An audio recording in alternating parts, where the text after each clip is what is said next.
Buenas tardes, licenciada Elba Berríos y compañeros. Mi nombre es María José Cruz Portillo y soy estudiante del Departamento de Medicina de la Facultad Multidisciplinaria Oriental. El día de hoy les presentaré una línea de tiempo fundamental para nuestra formación clínica y humanística, el origen y la evolución de la relación médico-paciente. A lo largo de la historia, la forma en la que el sanador y el enfermo interactúan no ha sido estática, ha ido cambiando drásticamente según la cultura y los avances científicos y también los paradigmas éticos de cada época. Comprender este viaje histórico nos va a permitir entender de dónde venimos y sobre todo cómo debemos ejercer una práctica clínica más humana centrada en la persona en la actualidad. Para comprender esta evolución he estructurado mi línea de tiempo en 6 etapas fundamentales que marcan el pulso de la historia de la medicina. Iniciaremos en la antigüedad analizando primero la medicina mágico-religiosa, donde la sanación era un asunto de fe y de rituales, y ahí daremos un paso crucial hacia el siglo V a.C. para examinar el modelo paternalista hipocrático, que es donde la medicina nace como una ciencia, pero bajo una autoridad absoluta del médico.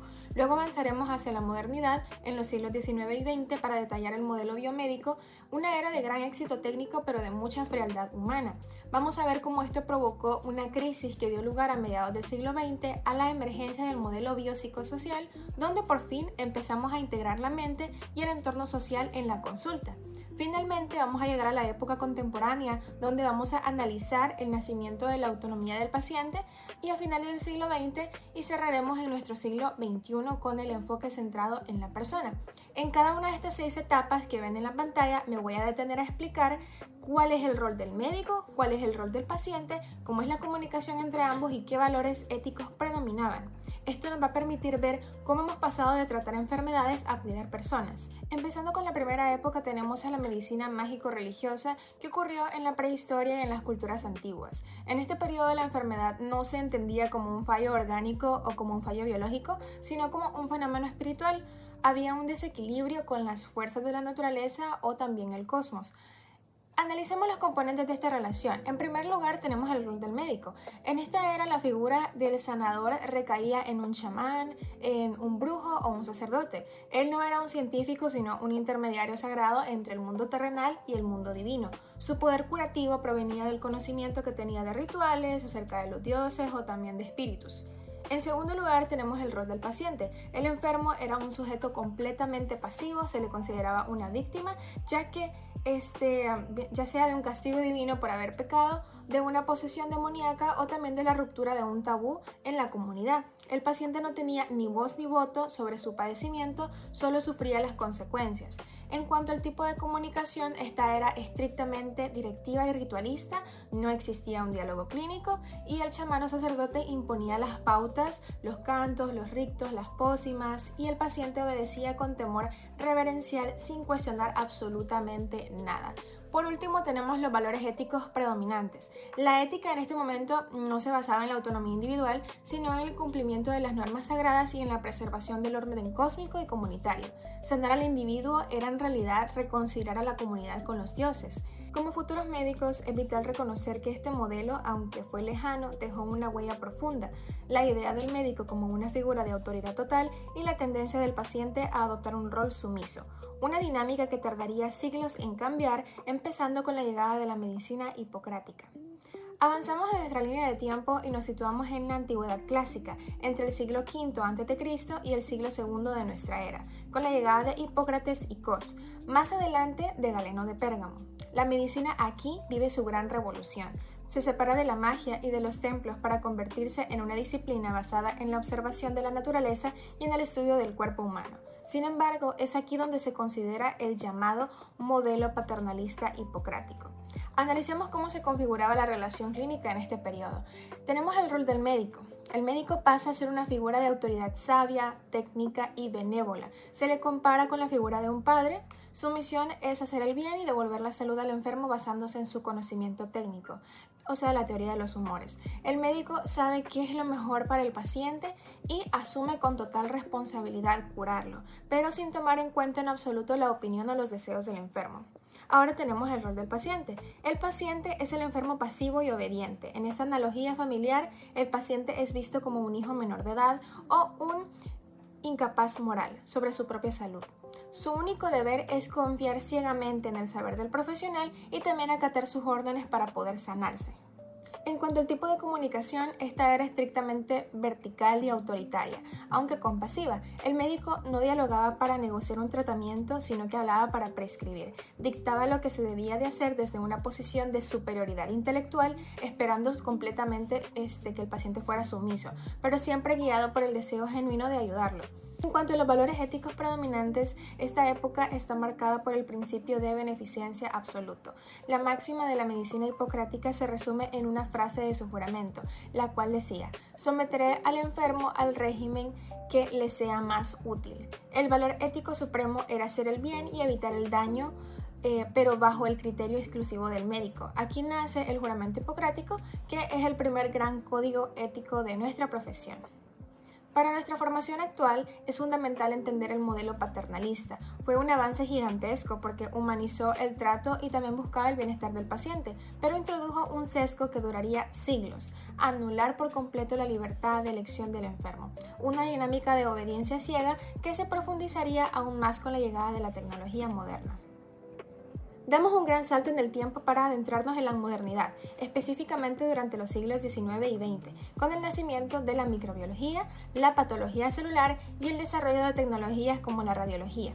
La medicina experimenta un éxito científico sin precedentes. Sin embargo, este avance dio origen al modelo biomédico, que es un paradigma que redujo la práctica clínica a las ciencias exactas. Veamos cómo se transformó la relación clínica bajo este enfoque. En primer lugar, tenemos el rol del médico. El médico aquí deja de ser ese padre compasivo de la antigüedad y se transforma en un científico y en un técnico de alta especialización. Su enfoque ya no es la persona, sino la enfermedad entendida como una alteración anátomo-fisiológica. El médico actúa como un mecánico de precisión. Su objetivo es identificar y reparar el daño o el órgano dañado y erradicar un patógeno. En segundo lugar, tenemos el rol del paciente. El enfermo sufre una despersonalización severa. Deja de ser un individuo con historia y se va a convertir en un objeto de estudio clínico. Un caso médico fragmentado en síntomas, órganos y resultados de laboratorio. En este modelo, el paciente pierde por completo su subjetividad, pierde sus emociones, sus miedos y su contexto social son considerados irrelevantes para el diagnóstico. En cuanto al tipo de comunicación, esta se va a volver técnica, fría y puramente instrumental. El diálogo se va a limitar a la recopilación de datos biológicos e interrogatorios cerrados sobre los síntomas físicos. Hay una marcada neutralidad afectiva y poca o nula empatía emocional. La conversación es guiada por lo que dicen los exámenes de laboratorio y los métodos de diagnóstico por imagen, más que por lo que en realidad el paciente exprese. Finalmente vamos a tener los valores éticos predominantes, que los valores supremos de esta época son el rigor científico, la eficacia técnica, la subjetividad. La salud se define de forma puramente negativa, como la simple ausencia de la enfermedad biológica.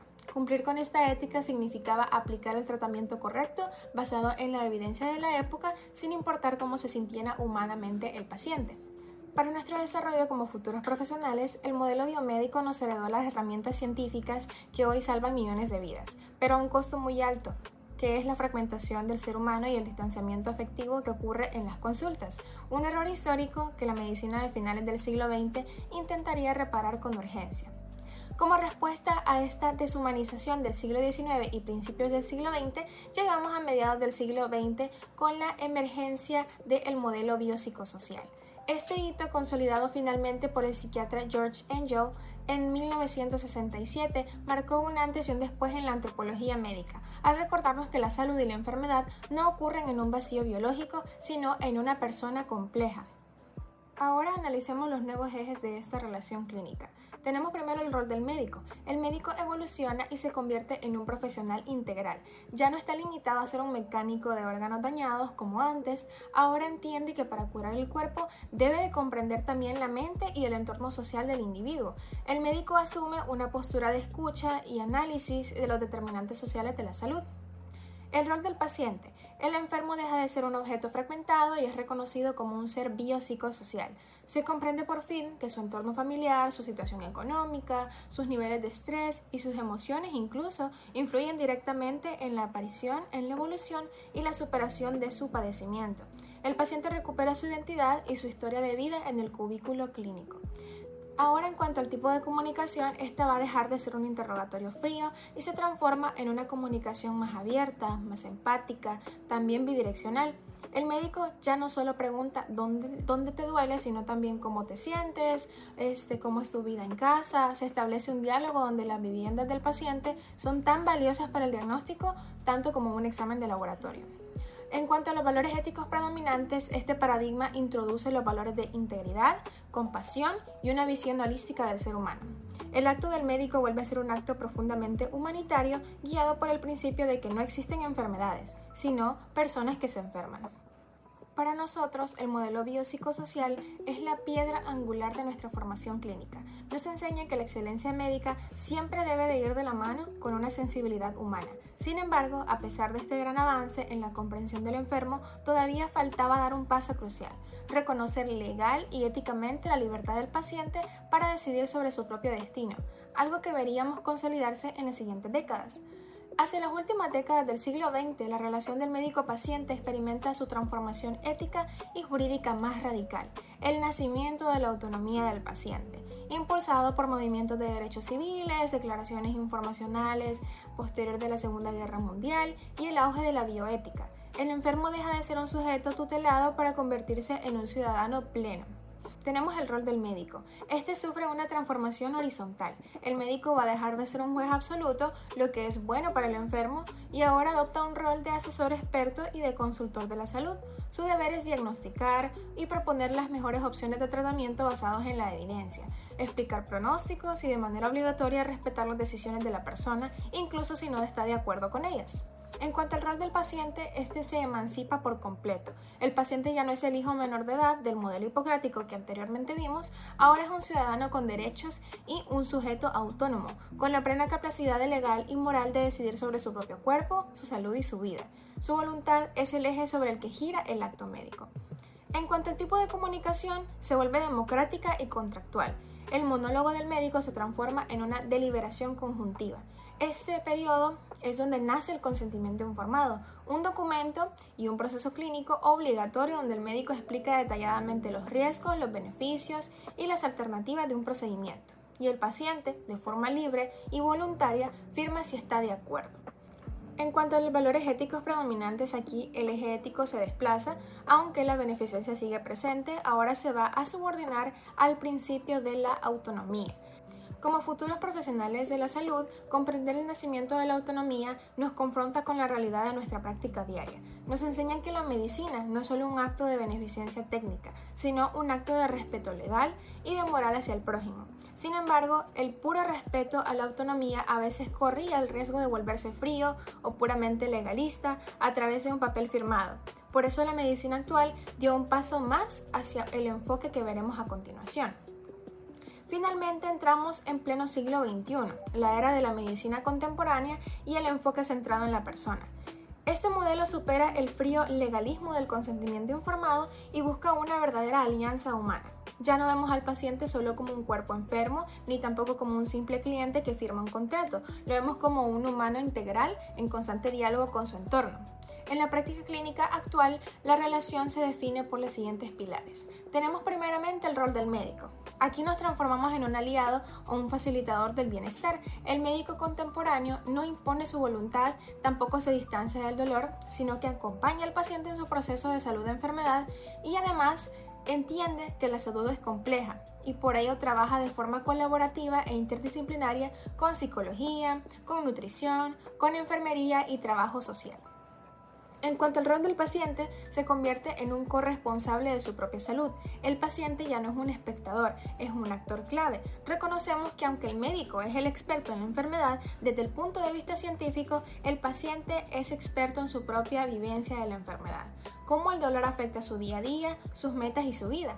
En cuanto al tipo de comunicación, esta es estrictamente horizontal, es empática y es basada en la escucha activa. Ya no hay espacio para los monólogos médicos. El núcleo de la consulta hoy en día es la deliberación conjunta y la toma de decisiones compartidas. Médico y paciente evalúan juntos las opciones terapéuticas para elegir la que mejor se adapte al proyecto de vida del enfermo. En cuanto a los valores éticos predominantes, este enfoque se fundamenta en la dignidad humana y la justicia distributiva, la empatía y, de manera muy especial en nuestra realidad latinoamericana, el respeto absoluto de la diversidad cultural y de los valores individuales de cada persona. Para concluir este recorrido a través de la historia, vamos a decir que la relación médico-paciente es el corazón mismo de la medicina. Hemos pasado desde el temor mágico de la prehistoria por el paternalismo hipocrático, la frialdad de los siglos XIX y XX, hasta recuperar la dignidad humana en el siglo XXI. Como futuros médicos, nuestra meta no debe ser únicamente dominar la técnica y la ciencia biomédica, sino cultivar las competencias antropológicas y humanísticas para ver siempre detrás de cada síntoma a una persona con una historia que merece ser respetada. Esta ha sido mi presentación de la línea de tiempo acerca del origen y la evolución de la relación médico-paciente. Muchísimas gracias.